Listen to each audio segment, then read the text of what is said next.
주의 거룩한 날 함께 나눌 우리 하나님의 말씀입니다. 신약성경 요한복음 6장 1절에서 15절까지 말씀입니다. 신약성경 151쪽에 있습니다.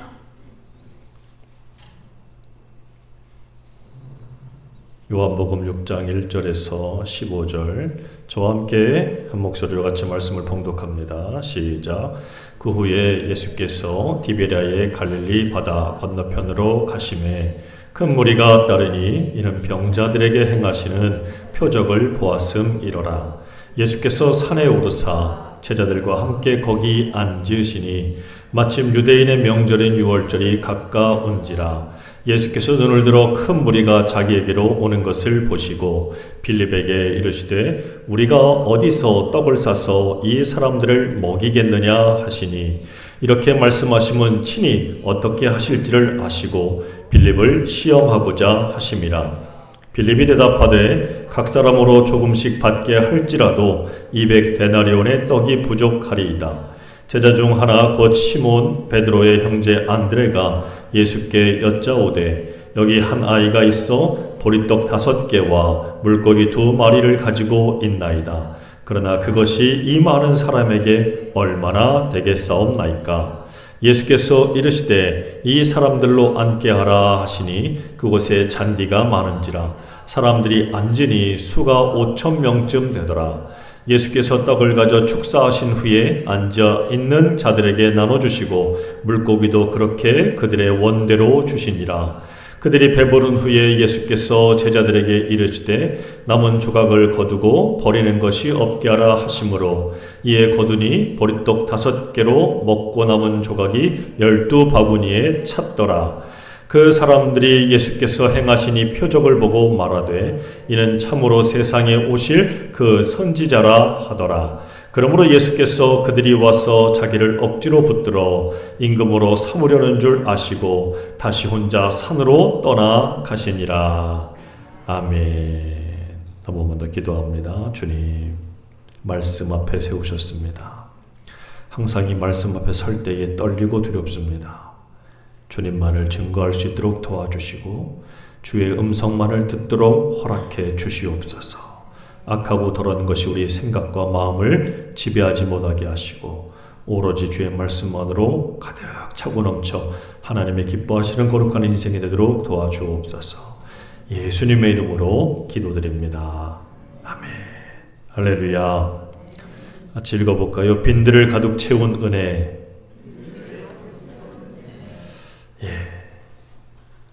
여러분은 어떤 소원이 있는지 모르겠어요. 제가 소원 있을 때마다 자주 보여드리는 그림인데 어떤 처녀가 길을 가다가 요술램프를 주었대요.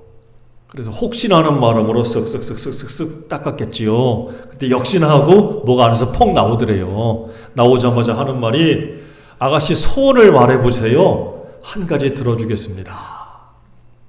얼마나 좋겠어요. 근데 그 짧은 순간에 여자에게 고민이 막 왔어요. 왜요? 소원이 너무 많아갖고. 소원이 많아서. 어떤 소원이 많을까? 돈도 많이 벌고 싶고 좋은 남자도 만나고 싶고 그래서 결혼도 하고 싶고 그래가지고 한꺼번에 소원을 이야기해 줬대요. 한꺼번에 소원을. 어떻게? 한 가지만 들어준다고 그랬는데 여러 가지를 한꺼번에 얘기했어요. 돈, 남자, 결혼. 이러면 한꺼번에 한 것 같잖아요. 한꺼번에 딱 얘기했어요. 그래서 요정이 소원을 들어줬대요. 어떻게 들어줬을까? 정신이 돈 남자랑 결혼시켜줬대요. 늦게 오지? 정신이 돈 남자랑 결혼하게 돼. 한꺼번에 해줬으니까. 무슨 얘기냐? 소원을 잘 가져야 된다는 얘기예요. 소원을 잘 가져야 돼요. 왜 이런 말씀을 드리냐면 오늘 말씀에 이렇게 나오지요. 그 후에 예수께서 디베랴의 갈릴리 바다 건너편으로 가시니 큰 무리가 따르니. 왜 예수님을 따라갔을까요? 예수님 왜 따라갔어요? 소원이 있어요. 소원이. 어떤 소원이냐? 병자들에게 행하시는 표적을 보았어요. 병자들에게 행하시는 표적이 뭐예요? 머리부터 발끝까지 주께서 말씀하시고 안수하시고 이러면 다 낫는 거예요. 어떤 문제든 안에 있는 것이든 밖에 있는 것이든 다 낫는 표적을 보고 소원이 생겼어. 예수님만 따라가면 누구의 병이? 나의 병이, 우리 가족들의 병이 나을 수 있을 텐데. 그래서 수만 명의 사람들이 예수님을 막 쫓아갔던 거예요. 그게 예수님을 따라간 이유지요, 이유. 어떤 이유? 마음에 소원이 생긴 거예요. 자, 그런데 이 소원은 요즘에 우리가 말하는 구원받기 위한 소원도 아니고 훌륭한 인격을 얻기 위해서 훌륭한 인격을 함양하기 위한 그런 거룩하고 좋은 소원도 아니에요. 즉 수준 높은 소원들이 아니라 병자들에게 행하시는 표적을 보았어요. 다시 말하면 뭐예요? 자기들의 육체에 나타나는 이득을 얻기 위해서, 육체적인 필요를 채우기 위해서 예수님에게 몰려들었고 급기야는 예수님을 따라다니는 거예요. 그러니까 이들이 가진 소원이 뭐예요? 질병에서 고침받고, 배고픈 거 해결받고, 당장 어려운 문제가 풀어지고, 이런 육신적인 필요를 채우기 위한 소원이었다는 거죠. 아니, 목사님, 그러면 그런 소원이 잘못된 건가요? 그런 소원은 갖지도 말아야 돼요? 아니, 그렇지 않지요. 질병, 배고픈 거, 돈 문제, 물질 문제, 관계의 문제, 이런 게 얼마나 중요해요. 일단은 그런 것들이 막혀 있으면 아무리 고상한 소원을 갖고 싶어도 가질 수가 없어요. 그러니까 이런 소원 갖는 것도 나쁘진 않아요. 주님도 그런 사람들이 몰려올 때 아유, 수준 낮은 놈들이라고 책망하셨습니까? 아니에요. 그냥 따라와요. 그들이 어떤 목적을 갖고 오는지도 알고 있어요. 하지만 주님도 그들을 책망하지 않았어요. 다시 말하면 육신의 소원을 갖는 것 자체는 나쁜 일이 아니다. 잘못된 것도 아니다라는 거예요. 그런데 왜 이렇게 말씀을 드리냐? 왜 소원을 잘 가져야 되느냐라고 말하냐면 그 마음에 가지고 있는 소원이 육신의 소원만으로 머물고 있으면 주님과 끝까지 갈 수 없기 때문이에요. 육신의 소원, 내 마음, 내 육신의 어떤 삶의 필요만 채우려고 하는 소원만 가득하게 있으면 그게 주님하고 같이 가는데 어려움을 겪더라고요. 오늘 말씀을 보면 15절에 예수님께서 이런 오병이어의 기적을 베푸니까 사람들이 막 환호를 했습니다. 와, 진짜 참 선지자다. 그러니까 그들 마음속에는 이런 예수님만 있으면 배고플 일이 없는 거예요. 얼마나 좋아요. 예수님도 그들의 이런 그 마음의 상태를 간파하셨지요. 그래서 자기를 잡아서 임금 삼으려는 줄 아시고 혼자 산으로 가셨어요. 근데 그 순간에 제자들은 어떻게 합니까? 바다에 내려갔습니다. 그리고 예수님도 안 했는데 지들 먼저 배를 타고 가버나움으로 갔어요. 근데 그때 예수님은 아직 그들에게 오지 않았을 때지요. 예수님이 짜잔 나타났더니 유령인가 보다 막 놀라는데 야, 나다. 내니 안심하라. 두려워하지 말라. 주님이 이렇게 말씀하셨어요. 자, 그랬더니 무리들도, 그 수많은 무리들도 24절에 보면 무리가 거기에 예수도 안 계시고 제자들도 없음을 보고 그들도 뭘 탔어요? 배를 타고 누구를 찾으러? 가버나움까지 갔어요. 어떻게 알았는지 예수님을 막 찾으러 그들도 갔어요. 열심이 대단하지요. 여러분, 예수님을 찾는 열심이 참 좋아요. 그 열심이 있어야 돼요. 하지만 그들의 열심의 목적은 무엇입니까? 여전히 내 육신의 필요를 채우기 위한 소원. 그래서 방향이 틀린 열심은 오히려 인생에게 독이 돼요. 이걸 조심해야 돼요. 예수님을 찾는 건 참 중요한데 그게 내 육신의 소원으로만 머물고 있으면 안 된다라는 것을 말씀드리려고 지금 이 얘기를 드리는 거예요. 그 예수님을 찾은 무리가 이렇게 질문합니다. 30절에 그들이 묻되 그러면 우리가 보고 당신을 믿도록 행하시는 표적이 뭡니까?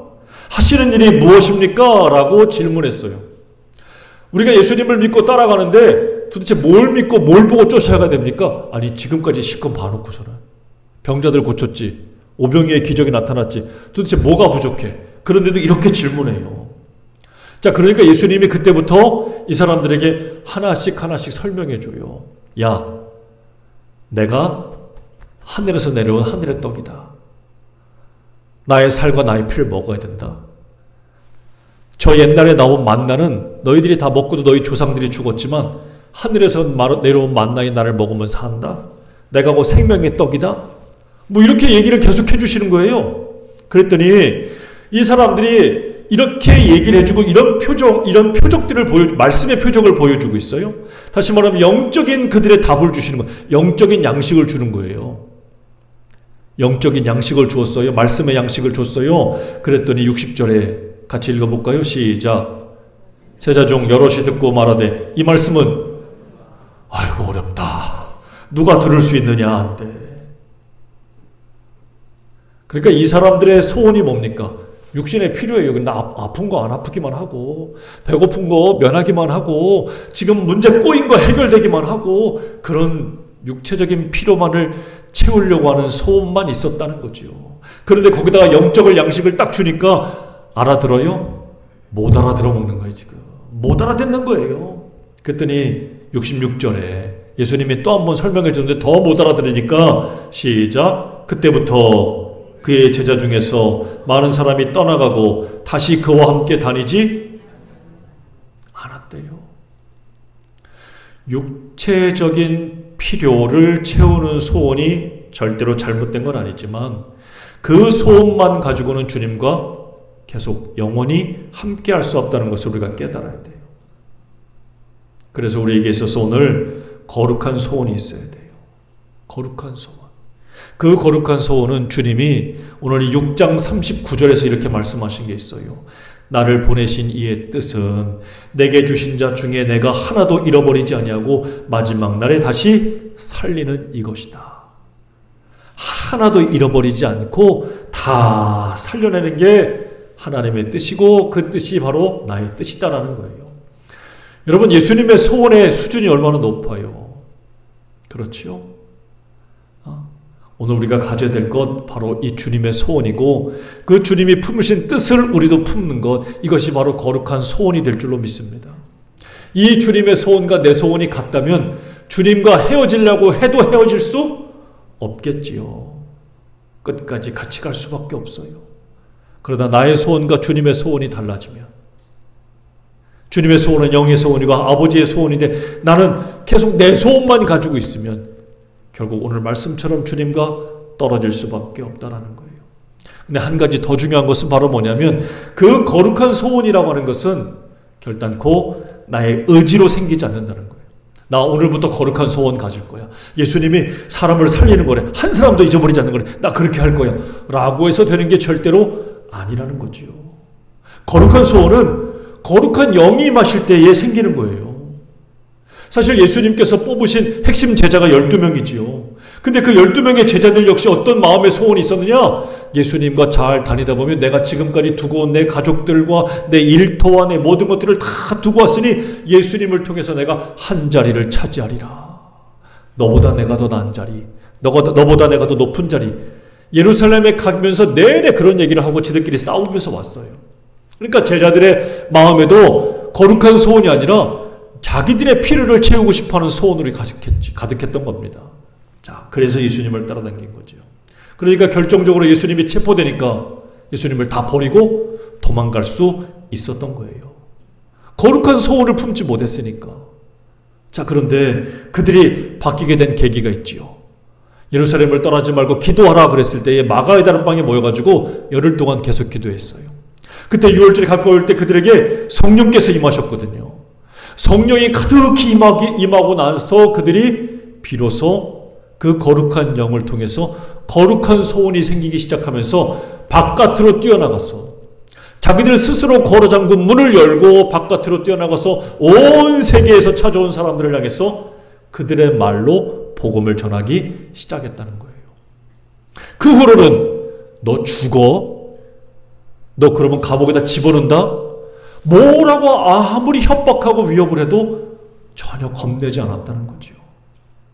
모두가 나가서 예수를 증거하다가 예수님 때문에 죽임을 당하고 옥에 갇히고 매를 맞아도 포기하지 않아요. 두려워하지 않아요. 거룩한 소원이 그들의 삶을 다 바꾸어 놓았다는 사실입니다. 주님의 영이 임하여 거룩한 소원을 품고 저와 여러분도 주님과 영원히 동행할 수 있기를 주의 이름으로 축원합니다. 거룩한 소원이 있어야 돼요. 거룩한 소원이. 자, 오늘 그러면서 예수님께서 이제 이 본문의 말씀을 주시는데 그 수많은 사람들이 따라 나오면서 이렇게 보니까 육신적인 필요만 가지고 있잖아요. 자, 그랬을 때 예수님께서 5절에 그들을 불쌍히 보시면서 얘기하십니다. 예수께서 눈을 들어 큰 무리가 자기에게로 오는 것을 보시고 빌립에게 이르시되 우리가 어디서 떡을 사서 이 사람들을 먹이겠느냐? 주님은 무리가 거룩한 소원을 품지 않았지만 그들을 책망했습니까? 아니에요. 육신적인 필요를 주님이 필요 없어! 너희들 그런 거 가지면 안 돼! 라고 말하지 않아요. 일단 육신적인 필요도 가지고 있어야 돼요. 그게 없으면 거룩한 소원도 갖기 어렵거든요. 근데 이렇게 예수님을 따라 나오는 그들의 수준을 주께서 아셔요. 그리고 그들 수준에 맞춰서 이야기해 주셔요, 주님은. 그러니까 참 감사하지요. 은혜의 깊이가 정말 깊어요. 그렇게 찾아오셔서 그들을 책망하지 않고 그들에게 밥 한 끼 줄 생각을 하시는 거예요. 밥 한 끼 줄 생각. 자, 얼마나 감사합니까? 그래서 빌립에게 얘기하셨어요. 우리가 어디서 떡을 사서 이 사람들을 먹이겠느냐. 주님이 질문했지요. 당장 배고픈 사람에겐 영적인 것보다는 당장 해결해야 될 밥 한 끼가 중요한 거예요. 그러니까 오늘 당장 힘들어한다고 영적인 소원을 품지 못했다고 거룩한 소원을 품지 못했다고 여러분 책망하고 뭐라고 나무라면 안 돼요. 아직 주님도 안 한 걸 왜 지가 해. 배고픈 사람에겐 밥 줘야 돼. 필요한 사람에겐 그 필요한 걸 일단 줘야 돼. 일단. 그런 것도 없이 자기가 주님처럼 막 주님도 이렇게 하셨는데 그러니까 오늘 당장 배고프고 힘들고 어려운 이들을 보면 외면하지 말고 우린 도와야 돼요. 누구처럼? 주님처럼. 할렐루야. 자, 그러면서 이 말씀에 대해서 두 명의 제자의 반응이 나타나요. 두 명의 제자 바로 누굽니까? 빌립과 베드로의 형제였던 안드레. 이들의 반응이 나타나죠. 자, 그러면서 이 상황을 가만히 보세요. 여기는 빈들판이에요. 잔디밭이 가득했다고 그랬잖아요. 5,000명이 앉아서 먹을 만큼의 잔디가 가득할 정도면 도대체 얼만큼입니까? 축구장보다 더 커야 돼요. 굉장히 넓은 데예요. 남자뿐만 아니라 여자들, 어린아이들, 노인들까지 합치면 병자들도 합치면 뭐 숫자가 2만 명이 넘는 거예요. 엄청나게 넓은 들판이 있는 거죠. 그건 빈들입니다. 근데 이때는 또 해도 지고 있어요. 근데 먹을 게 없어요. 돈도 없어요. 돈이 있어도 사 먹을 재료도 없는. 여긴 아무것도 못하는 곳이에요. 빈들의 말. 아무것도 생산할 것이 없는 것입니다. 현실적으로는 답이 없어요. 근데 현실적으로 답이 없는데 주님이 그거 몰라요? 알잖아요. 그런데 그 속에서 그 환경에서 주님이 질문하신 거예요. 다시 말하면 내 눈에 보기에는 여기는 아무것도 아닌 거예요. 지금 뭘 될 수도 없고 채울 수도 없고 할 수도 없어요. 그런데 빌립에게 이렇게 질문하잖아요. 야, 어디에서 나가지고 이 사람들에게 먹을 걸 줄 수 있을까? 아니, 알면서 왜 물어봐? 여러분, 이게 뭐예요? 시험입니다. 시험. 주님이 우리에게 주시는 시험이 있어요. 근데 여러분, 이거 분별해야 돼요. 주님이 주시는 시험은요, 대단히 어렵습니다. 아브라함에게 어떤 시험을 줬습니까? 네 아들을 번제로 바치. 이걸 어떻게 해? 네 아들을 위해서 네가 죽어라 그러면 고민하다가 내가 죽을 수도 있겠지만 아들을 잡으라는 얘기를 어떻게 하냐고요. 이게 시험이에요. 하나님의 시험은 굉장히 어려워요, 여러분. 그런데 중요한 건 그 시험에는 분명히 답이 있어요. 생명이 있어요. 근데 마귀 시험은요, 대단히 쉽습니다. 그리고 재미있기까지 해요. 요즘 사람들은 우리나라에 이제 마약 청정 지역이 아니란 얘기를 계속 뉴스에서 하더라고요. 마약. 아니, 예전에는 정말 어렵게 만나지도 못할 것 같은 이야기였는데 이제는 인터넷으로 뭐 어떻게 해가지고 문자로 보내가지고 이제는 골목길에서 아파트 무슨 박스에서 다 사고팔고 하더라고요. 너무 쉬워요. 그런데 그 쉬운 결과가 뭡니까? 파멸입니다. 나만? 아니, 나와 관계된 모든 사람들이 같이 망하는 거예요. 그건 유혹입니다. 시험이 아니에요. 하나님의 시험은 이처럼 어려워요. 그래서 오늘 6절에도 빌립을 시험하려고 이렇게 말씀하셨대요. 자, 그때 빌립은 정답을 얘기했어요, 여러분. 아니, 이런 들판에, 빈 들판의 현실에서 할 수 있는 대답이 뭡니까? 주님, 할 수 없어요. 불가능합니다. 이거 아닙니까? 돈이 200데나리, 2천만 원, 3천만 원 있어도 이건 도저히 해결할 수가 없는 거예요. 돈이 있어도 재료가 없는데 어떡합니까? 빌립의 대답이 맞지요. 불가능해요. 정답이에요. 근데 여기에서 안드레는 오답을 이야기합니다. 여기 한 아이가 있어. 보리떡 5개, 물고기 2마리 가지고 있어. 얘가 주던데요. 주님 어떡할까요? 이거 주님께 드립니다. 그런데 주님, 이것이 이 많은 사람에게 얼마나 될까요? 빌립의 행동을, 이 안드레의 행동을 보십시오. 오답입니다. 정답이 아니에요. 틀린 답이에요. 이때에 할 대답이 아니라고요. 현실적으로 이게 틀립니다. 그런데 주님이 반응하신 것을 보면 정답이라고 여긴 빌립의 대답에 주님이 움직이는 게 아니라 오답이라고 여기는 안드레의 대답에 주께서 역사하시고 움직이셨다는 사실이에요. 움직이셨어요. 10절에 보면 예수께서 이르시되 이 사람들로 앉게 하라. 안드레가 그 물고기랑 보리떡을 갖다 주고 나니까 주님이 야 사람들 잔디밭에 앉게 해라. 그들이 한 5,000명쯤 된대요. 그래서 앉고 나니까 주님이 어떻게 했어요? 축사하셨어요. 축복기도 감사기도를 하셨어요. 축복과 감사기도를 하시고 나서 다음에 그 사람들에게 원하는 대로 줬어요. 떡도 원하는 대로 주고 더 먹을래? 더 먹어 더 먹어. 물고기도 더 먹어 더 먹어. 이렇게 풍성하게 줬다는 얘기예요. 여러분 믿음이 같은 믿음이 아니더라고요. 두 가지 믿음이 있어요. 주님 말씀하신 것에 이렇게 빌립처럼 믿고 대답하는 빌립의 믿음이 있고 안드레처럼 믿고 행동하는 안드레의 믿음이 있더라고요. 빌립의 믿음이 뭡니까? 주님이 말씀하셨어요. 그랬더니 빌립이 한 대답은 뭐예요? 주님 돈 있어도 안 되겠는데요? 즉 다시 말하면 문제 해결의 답은 누구 손에 있다는 거예요? 내 손에 있다는 거예요. 내 믿음이에요. 안드레의 대답은 뭡니까? 문제 해결의 답은 내 손에 있지 않아요. 주님 요거밖에 없는데 어떡하죠? 요거밖에 없는데? 그리고 누구 손에 주고 있어요? 주님 손에 주고 있잖아요. 여러분 믿음을 보세요. 현실적인 믿음은 빌립의 믿음이 맞아요. 현실적으로 우리가 눈뜨고 바라보는 이 세상을 바라보면서 내 속에 다가오고 느껴지는 것은 빌립의 태도가 정답이에요. 안 되지.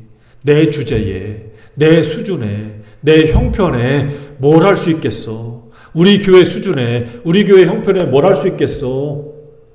이게 현실 속에서 우리가 내릴 수 있는 대답이고 정답이에요. 그런데 여러분 아셔야 돼요. 주님은 그런 빌립의 대답에 역사하지 않고 반응하지 않았어요. 오히려 바보 같아요. 오히려 어리석어요. 이 순간에 물고기 2마리하고 보리떡 5개가 웬 말이에요. 현실적인 눈을 가지고 있는 빌립이 본다면 아우 저 바보 같은 안드레라고 욕하든가 아니면 아유 배고파 죽겠네 엉엉 울었어야 돼요. 통곡해야 될 상황이에요 지금 이건. 근데 바보 같은 안드레는요 이걸 가지고 왔어요. 그걸 준 아이도 대단하지만 그걸 가지고 왔어요. 그리고 누구 손에 맡깁니까? 주님 손에 맡기고 있어요. 여러분 문제를 내신 분이 누굽니까? 예수님이에요. 그렇다면 문제의 답도 누구에게 있을까요? 예수님께 있어요. 여러분 우리 신앙생활 이걸로 해야 돼요. 주님이 문제를 주시는데 답은 왜 내 손에 있냐고. 그리고 문제 해결이 안 되고 더 꼬여지고 더 어렵지 않습니까? 그게 현실이에요. 현실 속에서 자꾸 답을 찾는 거예요. 안 돼요. 빌립은 자기가 해결해야 한다고 여겼던 것입니다. 그런데 그 순간에 계산이 빨라요. 200데나리온. 그거 도대체 어떻게 나왔대? 이 계산하는 능력이 얼마나 뛰어납니까? 근데 안드레는요. 이 계산이 못하는 사람이에요. 주님 손에 있어요. 주님이 먹이신다면서 이거밖에 없는데 이걸 어떻게 될까요? 나도 의심스럽지만 주님 손에 맡기면 뭔가 되겠지요. 이 믿음이 있었던 겁니다. 여러분은 문제를 만나면 어떻게 하십니까? 빌립처럼 하십니까? 안드레처럼 하십니까? 여러분의 믿음과 여러분의 신앙의 태도는 도대체 지금까지 무엇이었습니까? 빌립의 태도는 이성적이고 합리적입니다. 그래서 이성적이고 합리적인 계산의 결과는 굶어야지. 뭐가 있어요? 아무것도 없어요. 굶어야 되는 거예요. 가능한 것만 할 수 있다고 한다면 도대체 예수를 우리가 왜 믿어야 합니까? 할 수 있는 것만 할 수 있다. 그렇던 빌립의 믿음을 가지고 있다면 우리가 예수를 믿을 이유가 하나도 없는 거예요. 할 수 있는 것만 하는 것이 아니라 할 수 없지만 그 너머에서 역사하시고 그 문제를 주시는 그 주님 손에 우리가 모든 것을 맡길 때 능치 못함이 없는 주님을 믿고 맡길 때 주님이 하시는 것을 믿는 안드레의 믿음의 태도가 있기를 주님으로 축원합니다. 그 믿음이 우리에게 있어야 돼요. 안드레 같은 믿음이 있어야 돼요. 믿음은 주님의 결정에 대한 응답이에요. 주님이 결정하신 것에 대해서 내가 응답하시는 거예요. 예수님은 어떤 결정을 하셨을까요? 이 무리를 먹이겠다고 결정하신 거예요. 그러면 거기에 대한 응답은 뭡니까? 계산하는 게 아니라 주님이 하시면 될 줄로 믿습니다. 안드레처럼 안드레는 주님의 의도를 읽고 그 순간에 들어가서 누가 먹을 거 있나 뭘 할 수 있을까 찾았잖아. 그리고 그 아이를 어떻게 설득했는지 모르겠어요. 그리고 설득당한 아이도 어떻게 그걸 들었는지 모르겠어요. 이게 믿음의 태도예요. 안드레나 그 아이나 바보 같아요. 바보지. 그걸 달랜다고 설득 주고 지가 굶어야 되는데 손해보는 것 같잖아요. 근데 그걸 턱하니 주님 손에 드렸어요. 예수님은 안드레가 내놓은 최선의 것을 그걸 통해서 기적을 일궈낸 거예요. 여러분, 기적이 왜 안 일어납니까? 안드레 같은 바보가 없어. 빌립같이 다 똑똑한 사람들만 있어요. 빌립의 믿음의 태도들만 있어요. 그러니까 주님이 기적을 일으킬 만한 매개물이 없는 거예요. 지금 매개물이. 내가 매개물이 안 되려고 그래요. 누가 하지 않나. 나는 손해보기 싫은데. 저렇게 얘기하면 바보 같다고 그럴 텐데. 너무 똑똑한 제자들이 많아요. 그래서 기적이 없는 것 같아요. 여러분, 예수님은 없는 것을 있게 하시고 죽은 자를 다시 살리는 분임을 믿으니 예수님이 기적을 베푸십시오 라고 말하면 여러분, 기적이 일어날까요? 대답을 못하는 거 보니까 고민되시나 봐 지금. 이렇게 얘기하면 기적이 일어날까요? 아니에요 여러분. 잘 함정에 안 빠지시네. 무조건 믿습니다 라고 하거나 금식한다고 기적이 일어날까요? 만사형통 될까요? 우리 그렇게 맨날 믿는다고 기도하고 막 이러잖아요. 아닙니다 여러분. 착각하면 안 돼요.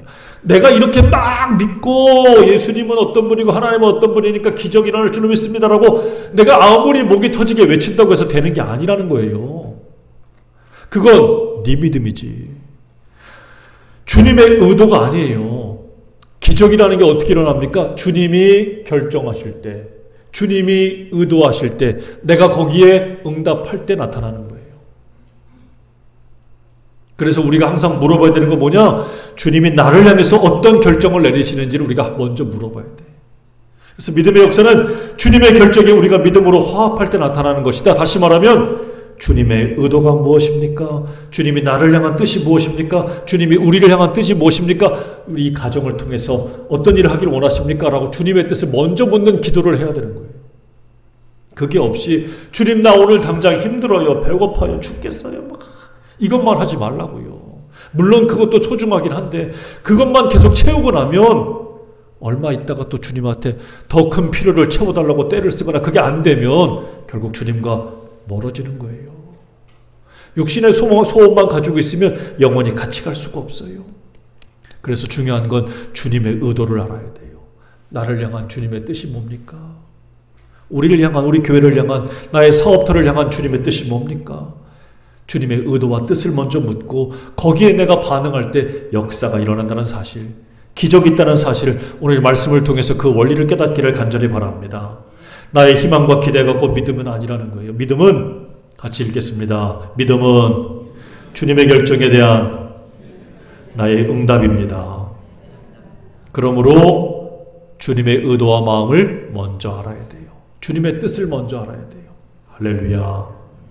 요한복음 4장 35절에 너희는 넉 달이 지나야 추수할 때가 이르겠다 하지 아니하느냐. 그러나 나는 너희에게 이르노니 너희 눈을 들어 밭을 보라. 희어져 추수하게 되었다. 너희는 아직도 추수할 때가 넉 달이나 남았다고 하는데 내 눈에 볼 때는 추수할 사람이 지금 온 땅에 가득하다. 똑같은 추수 같은데 전혀 다르다는 얘기지요. 앞에 추수는 곡식이요. 뒤에 추수 예수님 말씀하신 건 사람이에요. 사람 영혼. 주님은 지금 그런 사람을 찾고 있어요. 이게 우리를 향한 주님의 뜻이거든요. 그렇다면 우리는 여기에 뭐라고 응답해야 될까요? 주님 넉 달만 기다리세요. 그래야 되나요? 우리는 뭐라고 대답할까? 여기에 우리가 안드레처럼 순종할 때 기적이 일어나지 않겠습니까? 주님 말씀이 맞습니다. 지금 영혼을 구원하겠습니다. 지금 영혼을 추수하겠습니다. 안드레처럼 믿고 답할 때에 거기에서 기적이 일어나는 거예요. 교회와 가정 누가 세웁니까? 내 힘으로 세운다고 하니까 내가 힘든 거더라고요. 주님이 세우시기를 원하신다면 주님 손에 내가 가진 작은 것이라도 맡기는 거예요. 내 힘을 맡기고 내 물질을 맡기고 내 삶을 주께 맡기는 거예요. 그때 기적이 일어난다는 사실이에요. 이게 오늘 오병이의 기적에 나타난 기적의 원리입니다. 자, 그리고 11절에 주님은 이 상황이에요. 아직 물고기가 보리떡이 많아지지도 않았습니다. 그냥 사람만 잔디밭에 가득 있는 상태에서 주님이 하신 일이 바로 뭡니까? 축사예요. 축사. 축복과 감사. 그럴 만한 상황이 전혀 아니잖아요. 어디를 봐서 축복하고 어디를 봐서 뭘 봐서 감사할 수 있습니까? 그런데 그 수많은 사람들이 갑자기 물고기가 막 늘어나는 거예요. 보리떡이 막 퍼지는 거예요. 막 생겨납니다. 갑자기 막 공장에서 나오듯이. 아마 이 장면을 보고 가장 놀란 사람은 빌립이었을 거예요. 이게 도대체 무슨 일이냐. 빌립의 상식엔 이게 안 됐어야 되는 거예요. 여러분, 기적은 나의 바람이 아닌 예수님의 축복과 감사 속에서 이루어진다는 사실을 깨닫기를 바랍니다. 기적은 하나님의 축복에 동참할 때 나타나는 거예요. 안드레처럼 믿고 맡기는 거예요. 여러분, 삶이 만족스럽지 않고 가진 것이 많지 않고 누릴 것이 거의 없는 빈들 같습니까? 축복할 상황과 감사할 여건이 되지도 않는 그런 빈들 같은 상황이지만 그 속에서 예수님이 축복하고 감사했어요. 잊지 마시고 여러분도 저도 이런 빈들바 같은 상황에서 예수님처럼 축복과 감사의 사람이 되기를 간절히 바랍니다. 그때에 나타나는 거예요, 기적이. 우리 현실적인 눈으로 보면 못하는 사람 보면 못한다고 주워 박아야지. 근데 예수님의 눈으로 보면 축복과 감사의 대상이에요. 축복하세요. 감사하세요. 그때의 기적이 따라오는 줄로 믿습니다. 못한다고 쥐어박지 말고 칭찬하고 격려할 때에 놀라운 역사가 일어날 줄로 믿습니다. 오늘 또 그리고 마지막으로 살펴봐야 될 것이 바로 6장 12절과 13절입니다. 같이 한번 읽어봅니다. 시작. 그들이 배부른 후에 예수께서 제자들에게 이르시되 남은 조각을 거두고 버리는 것이 없게 하라 하심으로 이에 거두니 보리떡 5개로 먹고 남은 조각이 12바구니에 찼다라고 그래요. 여러분, 인간이 저지르는 나쁜 습관이 뭘까요? 여기 말씀 보면은 인간이 살면서 저지르는 나쁜 습관이 딱 하나 나와요. 그게 바로 뭐냐면 배부른 후에. 뭐라고요? 배부른 후에. 다른 표현으로 뭐라 해요? 화장실 가기 전과 화장실 갔다 와서의 태도가 다르다 그러잖아요. 다시 말하면 은혜 받기 전과 은혜 받은 후의 태도가 달라지는 경우들이 있어요. 그게 바로 뭐예요? 배부른 후에요. 간절함, 절실함, 기대감들이 배부르고 나니까 사라지는 거예요. 배고프기 전에는 뭐라도 빵 요만한 거라도 있으면 좋겠다. 부스러기라도 있으면. 웬걸요? 원하는 대로 먹었어요. 원하는 대로. 배고프기 전과 후에 태도가 달라질 걸 주님이 미리 아시고 너희가 배부른 다음에 꼭 뭘 챙기라고요? 남은 걸 챙기래요. 남은 거를. 남은 걸. 여러분, 같이 한번 읽어볼게요. 하나님이 주신 은혜를 아낍시다. 여러분, 주님이 지금 12바구니 남았는데 그게 아까워서 그럴까요? 그게 아까워서 그래요? 아니 이미 남자들만 5,000명이나 먹이신 분이에요. 그 사람들이 원하는 다 줬어요. 그리고 남은 게 12바구니예요. 근데 그 남은 것은 무엇입니까? 남은 거. 그것도 하나님의 은혜잖아요. 하나님의 은혜예요. 육신의 필요와 육신의 소망만을 채우는 사람들의 특징이 바로 뭐냐? 배가 부르고 나면 그 남은 하나님의 은혜를 거들떠도 안 본다는 거예요. 받고 나면, 채우고 나면, 해결받고 나면 언제 그랬냐는 듯이 싹 잃어버린다는 거예요. 귀한 은혜를 받았지만 잊어버리지 않습니까? 그 얼마나 귀한 거예요. 여러분, 이 땅에 있는 모든 것이 다 하나님의 은혜라고 우리가 이렇게 찬송하고 아까도 그런 찬송을 드렸거든요. 다 하나님의 은혜잖아요. 그렇다면 은혜로 받은 것을 은혜로 귀하게 여길 수 있어야 돼요. 주님이 왜 그 12바구니를 왜 챙기라고 합니까? 은혜로 받은 거잖아. 다시 말하면 낭비하지 말란 얘기예요. 11조 얘기 제가 잘 안 하는데 11조는 정확히 알고 있어야 돼요. 10개 중에서 하나만 주께 드리면 11조 다 드렸으니까 내가 내 할 거 다 했다. 그거 얘기일까요? 아닙니다. 11조를 정확히 알아야 돼. 그렇게 알고 있으면 11조 하지 마요. 하나님이 어차피 안 받는 거예요. 교회 재정은 줄어도 돼요. 그런 11조는 하나님이 역사하지 않아요. 진짜 11조의 정신이 뭡니까? 10개 중에 하나를 드렸으니까 10개 중에 9개는 내 마음대로 살아도 된다. 그걸까요? 그 나머지는 가지고 내 마음대로, 내 뜻대로, 내 즐거움대로 살라 이걸까요? 아닙니다. 10개 중에 10개가 모두 하나님의 것이야. 근데 그 중에 그 하나님을 믿음 앞에 드렸으니까 10개 중에 남은 9개는 하나님 앞에 낭비하지 않고 귀하게 여기며 살아라 이 뜻입니다. 이게 다 귀한 거예요. 그 나머지를 낭비하지 않는 거예요. 건강도 마찬가지 아닙니까? 하나님 앞에 드렸어요. 그러면 드린 건강 빼고 나머지 건강은 내 마음대로 살란 얘기입니까? 그것도 아니잖아요. 남은 내 건강도 열심히 하나님을 살란 얘기고, 시간도 마찬가지예요. 하나님 앞에 예배 드렸으니까 나 이제 밖에 나가서 내 마음대로 내 자유로 살겠다. 그겁니까? 아니요. 그 남은 것 모든 것이 다 하나님의 은혜로 주어진 거라면 낭비하지 말란 얘기, 챙기란 얘기입니다. 관계도 마찬가지고요. 이 기적이 일어나는 것은 빈들이에요. 기댈 것도 없고 피할 것도 없는 것입니다. 그때 그들이 주님 앞에 나갔어요. 그래서 그 모든 것들을 가득히 체험받았습니다. 가득히 체험받고 남은 것이 12바구니였습니다. 잊지 말랍니다. 그런데 결론적으로 어떻게 됐을까요? 가버나움에 갔을 때 그 광주를 두고 왔어요. 그 12바구니를 두고 왔다고. 결국은 잊어버렸어. 은혜를 싹 잊어버렸어. 주님이 채워주시면 뭐합니까? 이렇게 맨날 낭비하고 흘려버리고 엉뚱한 곳에 갖다 쓰고 사는데, 주님의 책망받을 수밖에 없는데, 사실 책망은 안 했지만 책망받을 일들이 너무 많은 거예요. 사랑하는 여러분, 기적의 장소죠. 빈들은 아무것도 없었어요.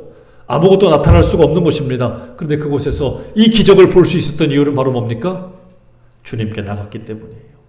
예수님께 나갔기 때문이에요. 가장 중요한 건 바로 오늘 여기 있습니다. 어떤 마음의 소원이 있던 간에 먼저 주님께 나가십시오. 그래야 그 소원을 우리가 응답받을 수가 있고, 그 응답받는 가장 중요한 기준은 내 기준이 아닌 주님의 기대에 맞출 때 역사가 일어난다는 사실이에요. 그 소원을 깨닫길 바랍니다. 마음의 소원이 어떤 소원이 있든 간에 그것을 맡기고 나가는 모든 여호와 여러분은 주님 손에 맡길 필요가 있어요. 내 손이 아니라 누구 손에 맡긴다고요? 주님 손에 맡기세요. 그리고 어떤 환경 속에서도 축복하세요. 감사하세요. 그때 또한 기적의 역사를 봅니다. 그리고 마지막에 드린 말씀처럼 같이 한번 읽어볼게요. 은혜를 낭비하지 말고 귀하게 여기고 삽시다. 오늘은 이 오병이의 기적 자체보다 여기에 숨겨진 말씀들을 여러분과 말씀을 통해서 잠깐 나눴어요. 이 말씀들을 통해서 잘 기억하고 하나님의 은혜를 통해서 더 풍성한 은혜가 임하는 기적의 주인공들 되시길 주의 이름으로 축원합니다. 기도하겠습니다. 아버지 하나님 감사합니다. 빈들 같은 상황을 살고 있는 이들이 너무나도 많습니다. 주님, 때로 우리의 삶도 빈들 같습니다. 그러나 그 빈들에서 주님을 따라왔을 때, 또 주님을 믿고 바라봤을 때, 그 빈들에 놓여있는 영혼들을 불쌍히 여기시는 주님을 통해서 하나님 그들의 원대로 배부르게 먹고도 남는 역사를 보았습니다. 주님, 주께로 나아갑니다. 또 주께로 나왔습니다.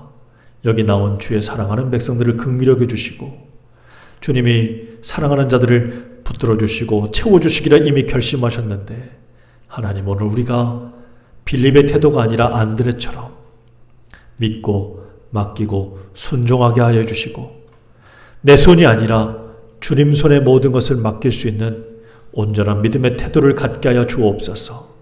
그래야 기적과 역사를 보게 하시고 하나님께 영광을 돌리는 복 있는 심령들 되게 하여 주옵소서. 또한 주께서 내게 베푸신 그 모든 은혜를 기뻐하며 감사하며 축복할 때에 내게 주신 그 은혜를 낭비하지 않게 하시고 허투루 쓰지 않게 하시고 하나님의 기뻐하시는 모습으로 잘 쓰며 잘 살아가 하나님 앞에 또 영광을 돌릴 수 있는 복 있는 자들이 되게 하여 주옵소서. 감사하고 예수님의 이름으로 기도합니다. 아멘.